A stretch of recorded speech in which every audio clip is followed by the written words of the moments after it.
The eggs were still warm on her plate when she walked away. She hadn't touched them. Again. That made it the 7th time. 7 hot breakfasts abandoned without a word. I wasn't sure if it was a silent protest or if I'd simply become a ghost who cooked. She didn't slam doors. She didn't raise her voice. That would have required acknowledging that I existed. Instead, she perfected a brutal rhythm. Wake. Shower. Scroll. Leave. She moved like I was furniture. Functional. Familiar. Easy to ignore. And I started keeping track. Not of time. Not even of meals. But of words. 3 weeks. 19 words. 6 were about the thermostat. 5 were about Amazon deliveries. 1 was a question. Are these your socks? The rest were instructions. Nothing emotional. Nothing real. Nothing human. So I stopped answering. Just nodded. Just floated. I started thinking maybe she'd left already, and I was too tired to notice the door close. But then I heard her laugh. Not with me. Not even in the house. Through the wall. Through her phone. At 11:14 p.m. I froze. Not out of jealousy. Out of disbelief. Because the last time she laughed near me, I was holding a ring. That night, I stood in the hallway and stared at our wedding photo. She'd moved it. Down. Slightly to the left. Barely noticeable unless you're the kind of man who memorizes the angle of everything she once loved. And suddenly I realized something was wrong. Not just between us. Inside me. So I made a list. Not on paper. Just in my head. But I etched it like it mattered. Stop speaking first. Stop asking if she's okay. Stop believing this is normal. Stop waiting for someone who's already gone. The next morning, she walked past me like wind passing a tree. And I thought, even storms leave more impact. I packed a bag, drank cold coffee, and left the front door open just long enough for her to hear the click. No goodbye. No note. No final plea. Because this time, the silence was mine. The wind felt louder than usual as I walked away from the house, like even the trees had opinions about my exit. I didn't go far. Just the old hardware store parking lot. I sat there with the engine off, watching my breath fog up the windshield, half hoping she'd call, half dreading that she actually would. But the phone stayed silent, just like she had. My notifications were dry, no missed calls, no, where are you? Not even a passive-aggressive, did you take the trash out? That silence was no accident. It was a pattern. I started seeing it clearly for the first time, like my own life had been underexposed all along and someone just turned up the contrast. She didn't text because she wasn't confused. She didn't wonder where I was because she knew this day was coming. I think, deep down, she was relieved I saved her the trouble of saying it first. I drove for hours with no plan. At one point, I pulled into a gas station not because I needed fuel, but because I couldn't remember what direction I'd been heading. I bought a bottle of water, some peanuts, and a scratch-off lottery ticket. Lost, obviously. Figures. The woman at the counter gave me a look I couldn't quite place. Maybe it was pity. Maybe it was curiosity, but she didn't say anything. People rarely do when you're unraveling quietly. By noon, I ended up at this little lakeside park we used to visit before things got weird. Back when she'd grab my hand for no reason and steal my hoodie when it got cold. I sat at one of the old picnic tables and watched the water, trying to remember the last time I felt chosen. Not tolerated. Not defaulted to. Chosen. I replayed conversations in my head, ones we never actually had, just versions I'd imagined if she were still the person I married. I tried to picture her looking me in the eye again. I couldn't. That version of her didn't exist anymore. Maybe she never did. And then, as I scrolled through my photo gallery, trying to find proof that she once smiled because of me, I found a video I didn't remember taking. It was short. Just 13 seconds. She was laughing. We were in the car, some road trip to nowhere. Her sunglasses were crooked, and she had her feet up on the dash. She turned to me and said, "God, I love us like this." Then she laughed again. It felt like watching someone else's wife. Because I hadn't seen that expression in almost a year. Maybe longer. That night, I didn't go back. I booked a cheap room at a roadside in 3 towns over. The place smelled like dust and forgotten dreams, but it was quiet. And the sheets were clean enough. I lay on the mattress, fully dressed, staring at the water-stained ceiling. And that's when it hit me. This wasn't temporary. This wasn't a pause. It was the end. Not with a bang, but with 1,000 missed moments stacked on top of each other like bricks until the wall was too high to see over. I thought about messaging her. Something small. Neutral. Like, made it safe. But my thumbs hovered and froze. Because I knew the response would come, if at all, in the form of a gray bubble that didn't care. So I turned off my phone. And in that silence, for the first time in weeks, I didn't feel ignored. I felt free. By the second night, I stopped checking my phone completely. I silenced it, then flipped it face down on the nightstand. And yet, part of me still listened for that buzz, that faint vibration that might have meant she noticed I was gone, that she cared, that I mattered. But silence was all I got. Again, it should have crushed me, but oddly enough, it only made everything sharper. I wasn't spiraling anymore. I was dissecting. I started replaying the months before the silence began. Every strange look, every avoided conversation, every time she got dressed and said she had a thing for work, but didn't explain what. One night, weeks ago, she came home late. I asked how the meeting went. She blinked. What meeting? There it was. That flicker. A glitch in the story. Back then, I'd let it go. Now, I didn't. I drove back to the house the next morning. Not to see her. Not even to talk.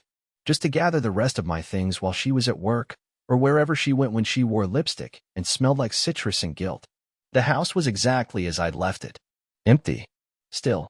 Too clean, too cold. Like someone had scrubbed it of memory. I moved quickly, grabbed some boxes, some clothes, my books, an old jacket I hadn't worn since we were happy. And then I opened the drawer in her side of the nightstand. I wasn't snooping. I wasn't angry. I just needed to know. I was looking for closure. For a reason. For a sign that I hadn't imagined the distance. Instead, I found a notebook. Spiral-bound. Small. Yellow cover. Innocent enough until I opened it. Inside were lists. Not dramatic journal entries. Not angry rants. Just cold lists. Bullet points.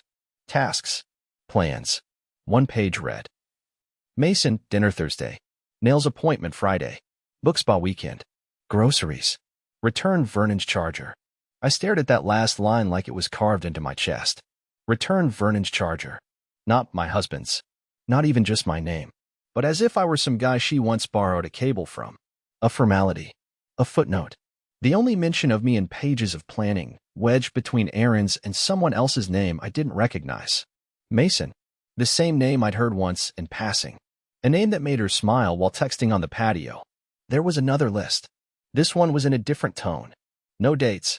Just titles. Things I want. Things I'm settling for. Things I need to let go. And under let go, there were two words. Routine. Vernon. My throat closed. Not in anger, in grief. Like someone had died and I hadn't noticed until the eulogy. I sat on the bed for a long time, notebook still in hand. I didn't cry. I didn't rage. I just stared at the name I had worn for 36 years as if it no longer fit me. She didn't need to say anything out loud. She already had, in ink. The notebook went back into the drawer. I stood up, took the charger she didn't want anymore, and walked downstairs like a man vacating someone else's life. But just as I was about to leave, something strange happened. I noticed her tablet was left on the kitchen counter, unlocked. Still glowing. An open calendar app stared back at me. There were multiple upcoming events scheduled. Only one caught my eye. Saturday, meet Mason at Cedar Hill Cabin. Final talk. Final talk. The words looped in my head like a riddle. Final talk about what? Us? Him? Something else entirely? I took a photo of the screen with my phone, then left, slowly, carefully, without touching anything else. That night, I didn't go back to the motel. I booked a different room across town. Somewhere with no memories attached. Somewhere I could think. Because if she was planning a final talk, then I needed to decide whether I'd be part of it, or whether I'd finally let the silence say everything for me. Saturday came fast. It felt like the universe skipped Friday on purpose, as if it knew the cabin meeting was the next major plot point in a story I didn't realize I was still starring in. I hadn't decided whether I was going there to confront, to observe, or to disappear entirely afterward. But I knew I couldn't ignore it. I didn't tell anyone what I was doing. I didn't even leave a light on in the motel room. Just tossed a hoodie over my head, threw a granola bar into the glove compartment, and started driving towards Cedar Hill with nothing but cold hands and a sick feeling in my gut. The cabin wasn't far. Maybe an hour and a half from town, a place we'd visited years ago on a weekend retreat with other couples. I remembered the crooked chimney, the view of the lake, and how she once said it felt like our little secret world.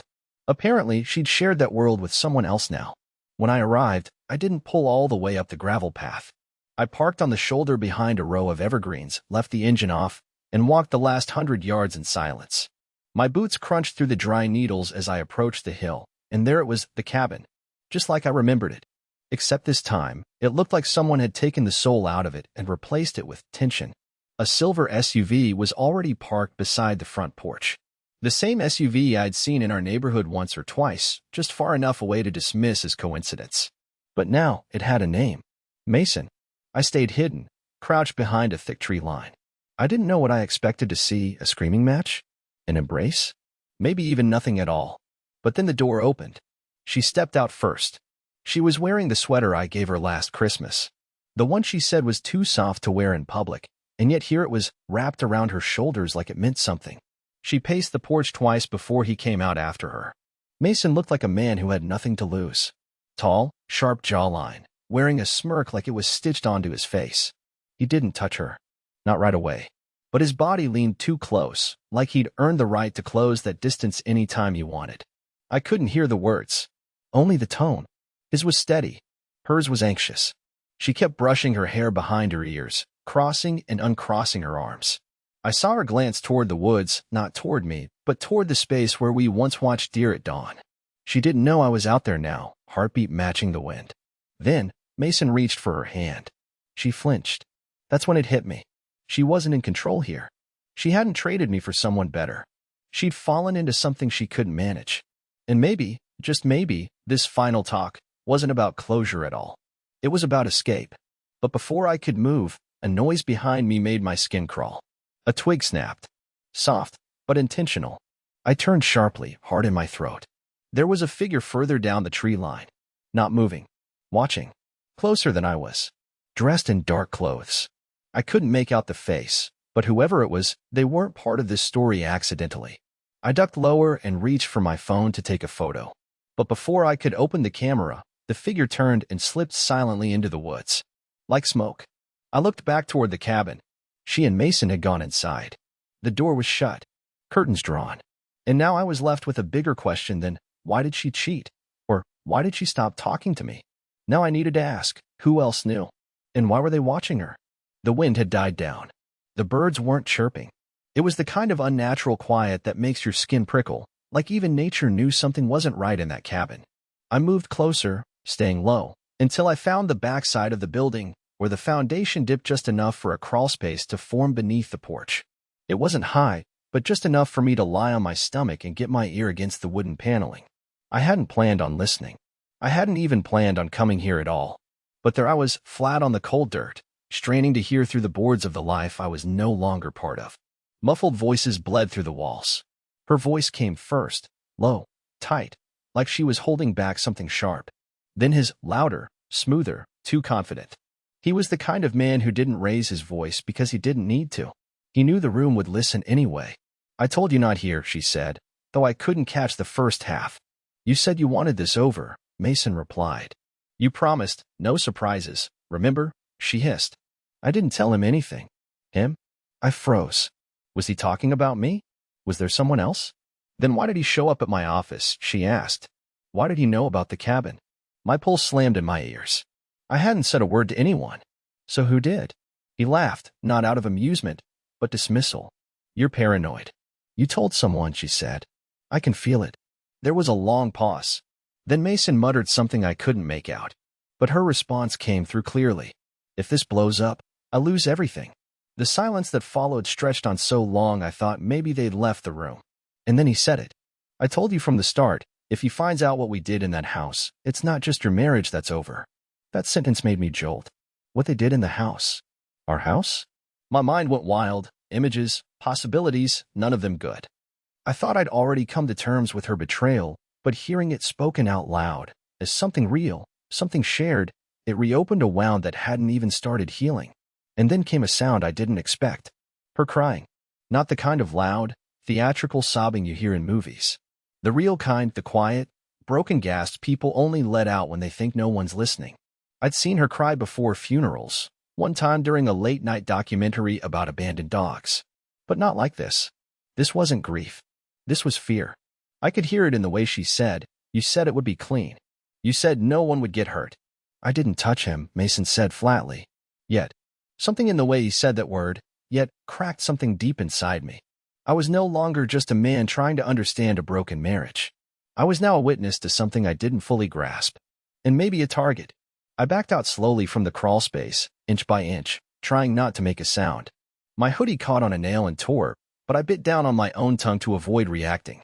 I couldn't risk them knowing I was there. Not yet. Once I got far enough, I darted behind a thicket of brush and pulled out my phone. I had the photo of the mystery man from the tree line saved. I zoomed in again, wishing I'd gotten more. Still no clear face, but there was something familiar about his posture, the way he stood, half-turned, as if he wasn't there to watch me, but to keep an eye on them. I needed answers. But the cabin wouldn't give them to me. Someone else would. So I made one call. To the only person who knew both of us before we ever got married. Someone who'd stopped talking to me years ago, not out of hate, but because she saw something in my wife that I refused to. I called her sister. And when she picked up, I didn't even have to explain. She just said, "I was wondering when you'd finally ask." The line was quiet for a moment too long. Then her voice came in low and calm, not hesitant, not confused, just resigned. Like she'd been holding this moment in her chest, waiting for it to finally arrive. "I figured you'd call eventually," Tamron said. "I just didn't think it would take you this long." I didn't know what to say. Not at first. I wasn't even sure why I dialed her. I just knew I needed to hear from someone who didn't live in denial. Someone who hadn't turned their back on reality the way I had. I saw them, I finally muttered. At the cabin. Mason was there. She was crying. A pause. Then a sigh. She's in deeper than she realizes. She said something about what they did in the house. What does that mean? I asked. Tamron didn't answer right away. I could hear her moving, the faint sound of footsteps, maybe walking through her kitchen. Or pacing. "She didn't tell you about last October, did she?" she said finally. "No. She came to stay with me for a few nights. Said you two were fighting." She looked off. Scared, even. I assumed it was stress. But on the second night, she took a call on my balcony. I overheard enough to know it wasn't just a fling. My stomach tightened. "So it's been going on that long?" "Longer," Tamron said. "But that's not the worst part." I asked her, outright, if she was seeing someone. She said it wasn't like that. That she was being watched. I thought she was just being dramatic. Until I saw the look in her eyes. Watched by who? I don't know. But she said the guy, Mason, had someone following her. That he was working with people she didn't know. People she never agreed to meet. I stood completely still, the phone gripped to my ear as my chest began to throb. "Are you telling me this is bigger than an affair?" "Yes," she whispered. "And I think it's why she's pushing you away. She's not just ashamed. She's trying to protect you. In her own twisted, backwards way." I couldn't breathe. My legs went weak, and I sat down on the curb outside the cheap motel I checked into the night before. I watched cars pass on the distant road, each of them carrying people with far simpler problems, people who still believed marriage was a safe place. Then Tamron said something that chilled me more than anything Mason had whispered through the wall. She told me she regrets it. Not just the affair. Everything. Meeting him. Letting him in. She said it started with fun and turned into leverage. Leverage? I asked. She gave him something, Tamron said carefully. I don't know what. She said it was just a favor at first. Something harmless. But after that, she said Mason kept pushing. And she didn't know how to stop it. I was silent. And then Tamron added, that's why she didn't want to go to the cabin alone. I stared into the distance. But she was alone with him. Tamron's voice cracked. No, she wasn't. I stood up so fast the phone almost slipped from my hand. Wait. What are you saying? Before she left, Tamron continued, she asked me to track her location if anything felt off. Said if she didn't text me by 6 p.m., I needed to call someone. I didn't think she was serious. But the moment I saw your number pop up, you realized she didn't text. Exactly. And Vernon, listen to me carefully, she's not just hiding from you. She's hiding with you. Because whatever Mason has on her, it started in your house. While you were still sleeping next to her. I felt sick. Nauseous. Like the ground under me was starting to pulse. What did she do? I asked. She never told me, Tamron said. But she said it involved your work laptop. Something she sent. Or copied. Something that wasn't hers to touch. My throat went dry. My mind raced. I hadn't touched that laptop in months. I'd started working off a secure desktop setup at the firm. But months ago, I remembered I'd once brought it home, just for a weekend. And then I remembered something else, It had gone missing for 2 days. She told me she'd accidentally locked it in her car trunk during a storm and forgot to mention it. I didn't think twice. Now I couldn't stop thinking about it. Tamron said she'd forward everything she had, texts, timestamps, even a few photos Jaleesa had taken of her notes. I thanked her, hung up, and just stood there, watching the sun begin to dip behind the motel roofline. This wasn't just infidelity. It was something else entirely. And I had a feeling the next person I spoke to wouldn't be family, or even Mason. Because the man in the woods, the one watching the cabin, wasn't random. He was making sure I didn't get too close to the truth. I barely slept. I had one of those motel beds with the kind of mattress that sinks in the middle and wraps around you like it's trying to keep secrets. I lay there staring at the ceiling, heart thudding, replaying Tamron's words on a loop. My wife had given Mason something from my laptop. She didn't know what she was handing over, or who it would end up with. And the man in the woods, the one I thought was just another paranoid thought, wasn't watching them. He was watching me. The morning after that call, I drove back to the outskirts of Cedar Hill. Not the cabin. I knew better. But I needed to retrace something. Figure out if I was imagining it all, or if I was officially in the middle of something way beyond a marital meltdown. The cabin was still there, untouched. But they were gone. No car in the driveway. No sound inside.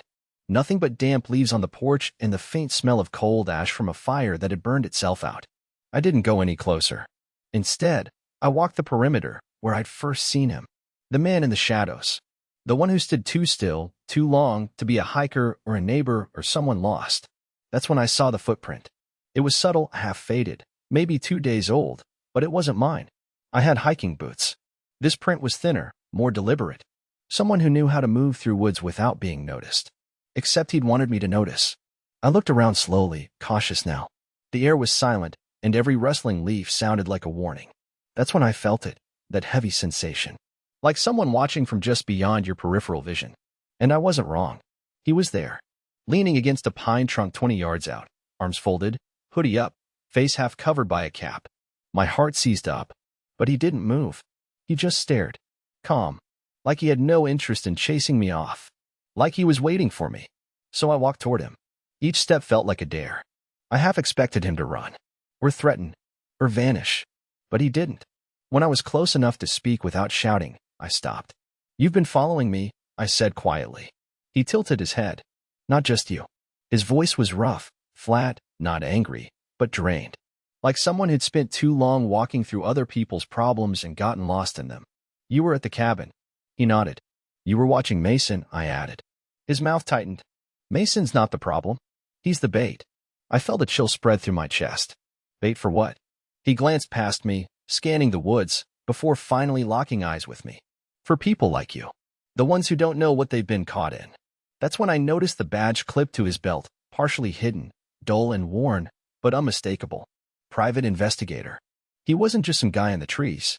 He was tracking something. "Wire?" I asked. "Why my wife?" He stepped forward once. Not threatening, just close enough to lower his voice. "She didn't just send something from your laptop. She accessed a company directory, government adjacent. Low clearance, but enough to flag a sweep." I blinked. "She wouldn't know how to..." "She didn't," he interrupted. "Mason coached her, gave her instructions, told her it was about money. Some debt he had. She thought she was helping him steal from a corporation." I swallowed hard. What was actually taken? His gaze hardened. "Names. And location logs." My breath caught. "Government employees?" I asked. "Subcontractors," he said. "Nothing top secret, but enough to ping a defense intel audit. And now you're on the list. Because it came from your device." Everything inside me collapsed inward. This wasn't about betrayal anymore. This was about liability. Exposure. My name, my credentials, my firm, all tied to something I hadn't even touched. He reached into his coat and pulled out a folded document, thin, creased. He handed it to me. A printed email chain. Between someone named M.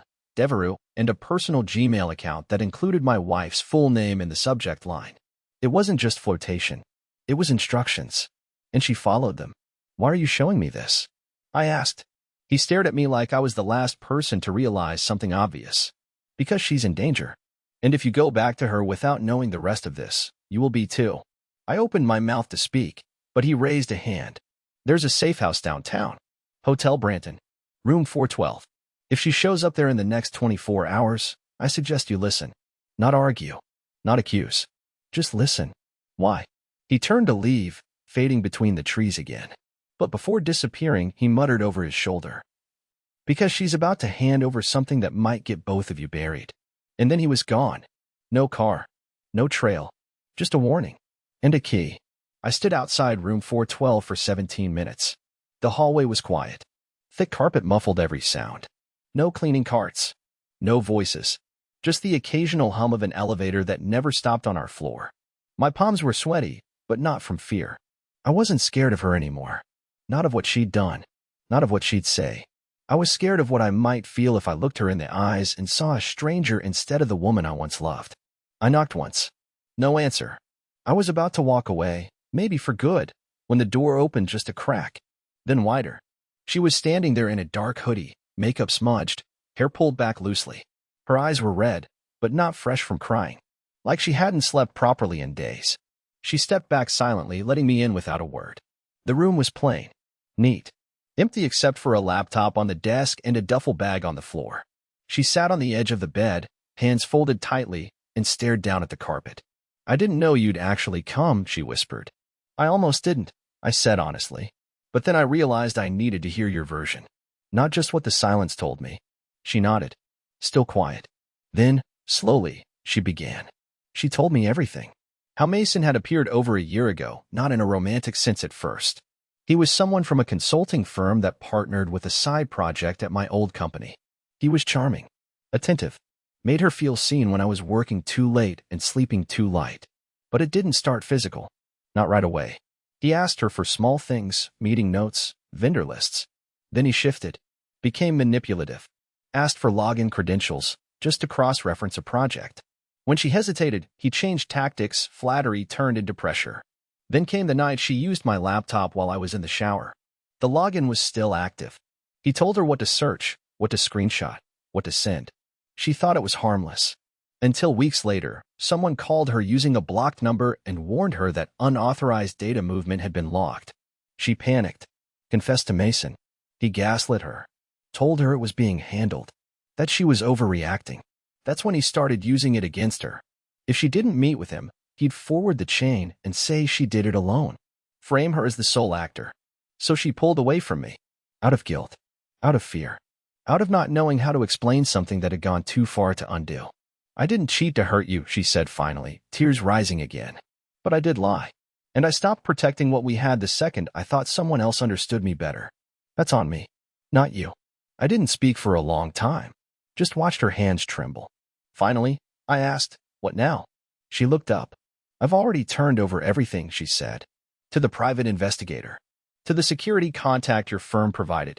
They told me if I handed over every message and every file, I could be listed as a cooperating party. They're protecting me, but only if I disappear for a while. I'm leaving for a relocation program tonight. I nodded. And me? She swallowed hard. You're safe. They know you had no involvement. They're not pursuing anything. I made sure of it. I let the words settle. And then, finally, I said what I came to say. I'm not here to forgive. Not today. But I do believe you. And I'm glad you chose the truth. She cried then, not loudly, not dramatically. Just the quiet, exhausted sob of someone finally letting go. I stood up to leave. She didn't stop me. At the door, she said softly, you were always the one who showed up. Even when I didn't. I turned. I know, I said. That's why I'm going to start showing up for myself now. I left room 412 with a calm I hadn't felt in months. And for the first time in a long time, I wasn't walking away from something broken. I was walking towards something new. She left the city that night. No dramatic chase. No airport scene. Just a quiet goodbye that didn't need words. Months later, I received a letter with no return address. Inside were 2 sentences. Thank you for saving me from him. I hope you saved yourself too. I have. It's not the ending I thought I'd get. It's the one I needed. And sometimes, that's more than enough.